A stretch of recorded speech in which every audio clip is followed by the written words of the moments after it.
Well, welcome everybody to 72 and Sunny's Sunnyside series. I'm Damian Journey, Global Chief Growth Officer at 72 Sunny. We are here in Cannes, south of France, the Cannes International Festival of Creativity on Sport Beach, hosted by Stagwell, and I couldn't be more excited than be sitting here with my good friend, Miss Leslie Jones. Hey, baby. First of all, we need to talk about how you spell your name. Oh my goodness! Hold on a second. That's the first thing that I want to get to. I thought I was Let's talk interviewing you. about the regular way to spell Damon. How do you spell Damien? Well, even if you telling me that you spelling it different, I would be expecting like a D-Y-M-A-N or maybe, or D-E-M. You know what I'm saying? Yeah, anything. But instead, you hit me with the D-A-M.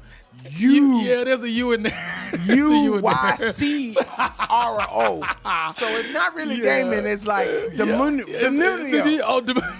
That's not the way you spell Damon, man. I heard. So listen, my mama and them are going to watch this, and they're going to have feelings about the fact that... Mama, what was you thinking? Well, so here's what you're thinking. The story I heard was... It's like Dinanunu or Demura Woo Woo Woo. Like, what the hell? That's not Damien, mama. I was born... Black people are always trying to come up with a special way. Aren't we special? To do your name. If I told you there was an accent mark in there, would that make you feel better? No. Oh, okay. It would make me feel worse because there shouldn't be a fucking accent mark in Damon. Okay. All right. See, this is why I wanted to have this moment with you because you speak... Damien. That's what we were trying to avoid. I thought about when I first met you. I was like, no. We were trying to avoid that part because, I was born in the 70s. How and stuff can you, and things. Mama, no. Change the name, mama. You knew what was going to happen to him for the rest of his life. She was like, be an individual and wear it with pride. And so, I'm doing the best I can. And mama, no. I never thought I was going to have a Saturday Night Live world famous comedian involved with my name. And I didn't expect this moment, but here we are, and I'm happy to be here with you. So I'm happy to be here with you too. Thank you, friend. Damaune. So is it your first time to Cannes? Yes, to Cannes. Tell me, what do you think about Cannes? What do you think First about of all, Sport I didn't Beach? know it was this damn hot. Yeah, it's This is a different type of hot. And everybody always trying to get me to come to the hot places, and I be wanting to come, but I can't do hot. I think that's my kryptonite. Yeah, is hot. Cause I'm like chocolate. I melt. Yeah, you do. You are melting a little bit. A little bit is all good. No, it's not. It gets all over my clothes. It gets all over. Fair enough. Outside of the heat. No, but outside of that, I am good? having a good time. Okay. It's like being at a festival. It's literally like being at like a comedy festival or some kind. It's just so fun. Like I'm meeting all these people. Everybody's browsing and.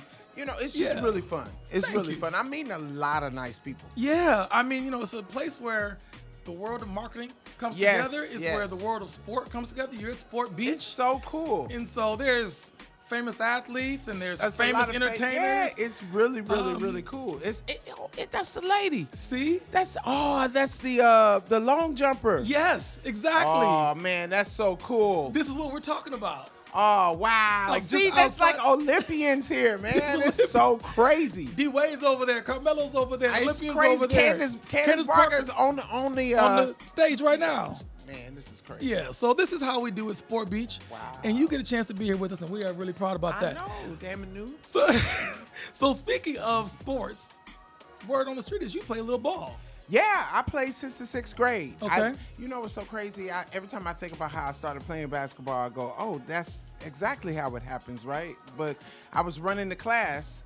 I was late to class, and I was running through the hallway, and Coach Simi, I will never forget her name, okay. Coach Simi. She lived out in the valley. Hi! Oh, my God.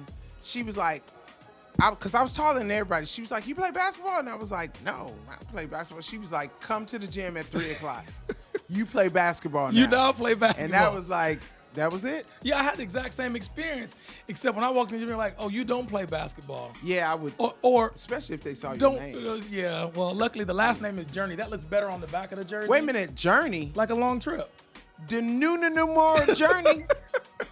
So your mama took a journey with the spelling of that alphabet. Oh my God! Took some stops along the way. The story just gets worse and worse. I thought it was getting better and better. I hear you though. So you played hoop.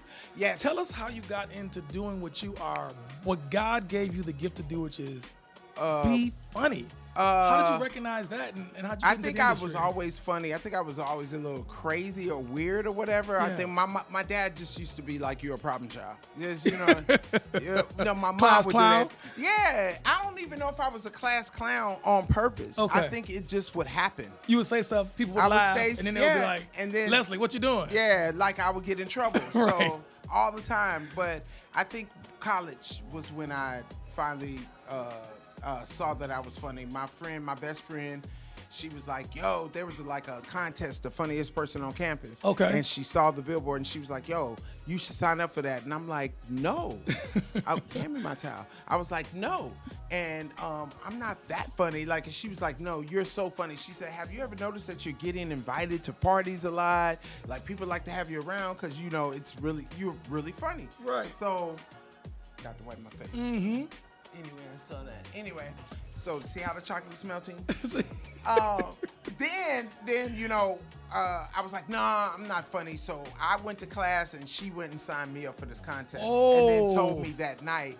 And I was like, oh my God, like, why would you do that? Why would you sign me up? But I knew I was upset, but I wasn't mad. Right. Because I was like, maybe she's right. Yeah. And I tell this to everybody. I mean, it doesn't happen this way for everyone, but as soon as I touched the mic, I knew I was going to be a comedian. Really? For the rest of my life, I literally left the next week from college. I gave up my scholarship, everything. Wow. And just, my dad was wild too. Yeah, my dad. Yeah, I'm sure your dad was like, I called my dad. That was one of the hardest phone calls I've ever made because I called my dad and I was like, I had already lost my scholarship because my grade point average was down. I wasn't going to class. College wasn't for me. It wasn't for you. It wasn't for me. But you didn't know what you wanted to do. I think I always tell people, if you don't know what you do or want to do, go to college because it does point you towards that way sometimes. Okay, I like that. I mean, even if you don't stay the whole time, you kind of around something- everything, and you discover your freedom and all of that, and you discover what you really like. So with comedy, it was like, as soon as I touched the mic, I was like, oh, this is what I'm going to do. And I called my dad and I said, I lost my scholarship and, that I got to leave. I'm not going to be able to afford it. And my dad was like, oh, no. We'll talk to the coach. We'll fix it. And I was like, I don't want you to fix it. I don't want to play basketball no more. And he was like, well, then what the fuck are you going to do? What are you going to do? And I was like, well, I'm going to be a comedian. He was like, it was quiet for a second. And then he said, who in the fuck told you was funny? He was like, I've known you your whole life. You've never made me laugh, ever. The fuck is wrong with Dad, you? I love I it. was like, Daddy, I'm going to be the next Eddie Murphy. He was like, Eddie Murphy? Eddie Murphy. Eddie Murphy ain't Eddie Murphy. You must be out your fucking mind, yo. And then he was like, you can't live in this motherfucking house talking about you gonna be a comedian. You gotta get a job or go to school. And I was like, well, I'm gonna go live with my boyfriend. And he was like, Oh, this is getting worse. click. Oh, he hung it up. Yeah, I didn't talk to him for 2 years until he saw me on BET. And he was like, oh, my goodness. He saw me on You're BET and was like, oh, you're actually funny. You're actually funny. He was like, I want to be your manager. No. You were like, you lost that opportunity, No. sir. that went away like scholarship did. Yeah. Well, your Yeah. career's been tremendous. As a long-term fan, I've always appreciated the way you bring your authentic self I to the try. stage Yeah. and share it with the audience. But you've done that in a different way recently that I want you to talk about, which is your book. Yes. You tell us about the book. Tell us the name of the book. Leslie fucking Jones. And there's Because- an audio book. Yes, the audio. I always tell people to get the audio because the audio is a different book. You can get the written book. It's a good written book, but the audio is, I don't read the book in the audio. I just do all the stories. Okay. I don't read it. I don't read it because he handed me the book and he was like, I was like, what's this for? He was like, you got to read it. I was like, I'm not reading this I'm shit. not reading all these words. I was like, all these fucking words. I was like, you want me reading? No, I know the stories. If it doesn't work this way, just keep with the timeline of the book. If it doesn't work this way, we'll go back. But from the first day of taping, they was like, no, this is the shit. Wow. It's been awesome. Yeah. It's awesome. My wife has read it Yes. or listened to it. She didn't read Yes. it. She listened to it. And she's been raving about it since the day she did. She talks about your vulnerability, your willingness to be honest about life in all of its great parts and its not so great parts. Absolutely. And people don't do that always. Well, so I want to thank you for that. I don't understand that, and I think if we did that more, we probably wouldn't be where we are. Fair enough. You know what I'm saying? Fair That's enough. real talk. Like, you know, I think I have no choice but to be real, you know, and honest, because I'm real and honest with myself. And I don't know about the fake stuff. You know what I'm saying? I can't remember it a lot. Yeah, it's hard to keep the lie alive. Exactly. Yeah. It's hard to keep the lie alive. So why even give it breath? Why give it breath? You know what I'm Why give it saying? breath? And my truth is just better than a lie I can come up with. I've always been told that you're never going to be as good at someone else as you are at being yourself. And so I just tell like people the same thing. If you're so busy trying to be somebody else, who the fuck is being you? Yeah. You know what I mean? So I love it. Yeah. Well, listen, you've written a great story for your life. I tell folks all the time that the story of your life is being written. Yes. The question is who's writing it. Right. And you have taken your life and made it the story you want it to be. And I'm honored to be with you. Thank you. I'm proud of what you do. Oh, stop Thanks for it. telling jokes. No, thank you for clowning my name. yeah, but But we're gonna be friends Mama. forever. And I don't know if I'm gonna be calling you Damien anymore. I'm gonna have to go ahead and figure out what your name actually is. don't be making up some stuff and then calling me that in front of my friends and I'm stuff. gonna be like Damaune no. Yeah, exactly. That's it. Abominable. I will answer to you that way. Everybody Okay. else, don't Good. try that. Then Not gonna go that's so all well. I want to hear. All right. Well, listen, everybody, thanks for joining us. Thank you for joining us. Thank you for having me. Please tune in. There's more great content here at Stagwell Sport Beach and 72 and Sunny Yes. Sunnyside. It's really live out here. Come enjoy. Sometime come here and enjoy as well. Thank you all. Thank you. Thank you.